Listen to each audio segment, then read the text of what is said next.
السلام عليكم ورحمة الله وبركاته. أه معنا حميد المغوار ولا حميد المدافع، سميه اللي يدافع، ولا أعطيه لقب آخر كيما تحب. نتفرجوا الفيديو تاع حميد المدافع ونعلقوا عليه.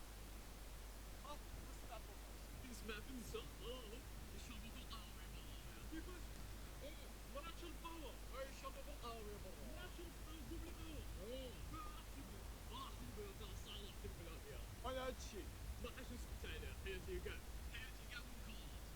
كحله بصح ما نحبش نشوف مرة تشرب فيه قهوة تبات افكار تاع المجتمع. شوف وجوههم حاشا خليقة الرحمن. لباك بما تفهم بلي إنسان أنصل، إنسان مقصي تماما، حاشا خليقة ربي يعني. الرجل الحقيقي عندما يكون ما عنده الرجل، الذكور مش الرجل، عفوا سوري. الذكر عندما ما يكون عنده ولا شيء، ولا مال ولا جمال ولا صحة، سيد والو، يفترض به الانبطاح بما يعوض شيء، بما يجيب شيء فقط. كمل وجه الحمار كمل. لا عندي اي كيو تاع جهامة، لا تحكمني الشهوة حتى كي نشوف مرة تشرب قهوة.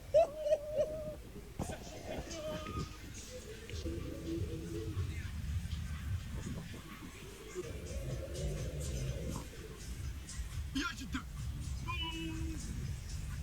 لا تشرب قهوة بوبلي، تشرب قهوة بوبلي راحت فيها راك واجد راني واجد بسمع. اسمع ايش راكي ديري؟ Prends mon café. تشربي فيه قهوة؟ واش حاب ياخذ تشرب قهوة بكوبلي قهوة وتشربي في كوبلي؟ Bah oui. راك تشربي في كوبلي واش معقول راحت البلاد؟ أنا امرأة indépendante. واسمع توكا واسمع واش معقول ما تصاحبي مات على جالك نقول لك حاجة والله ما تدخلي لداري. أنا امرأة indépendante.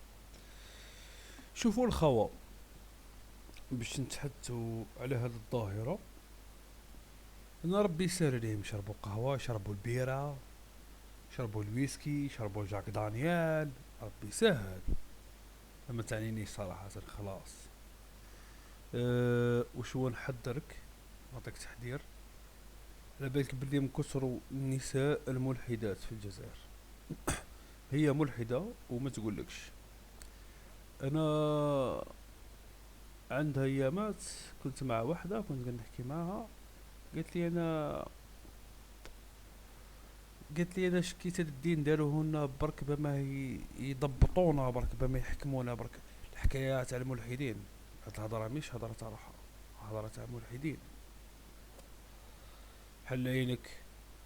الالحاد قوى. قادر انت حاب تدي مرأة وهي ملحدة وما تقولكش. لازمك تقريها لا كونفيونس، تقريها لا كونفيونس وتلعبها روحك داب. اول قاعدة نعطيها لكم انا، دير روحك بغل واستغل، دير روحك بغل واستغل. لا ربي يكون الخير الخوا، ربي يكون الخير صراحة. شوف حاشا خلقت ربي يعني، ما نكذبوش على بعضها. كارثة، لا كارثة. هذا وجه هذا. واسمع توكا واسمع اسمع فلسة شوف هذا المخلوق، شوف هذه المخلوقات الغريبة، ولا هذه المخلوقات what the fuck. قصير باشا، ما عنده صوارد، ما عنده صحة، اش ديري بيه هذا. لا ربي يكون الخير الخواني صراحة. الله المستعان. انا نوصيكم اي امور ما تعجبش خلاص، امور ليست في صالحنا نهائيا. السلام عليكم ورحمة الله وبركاته.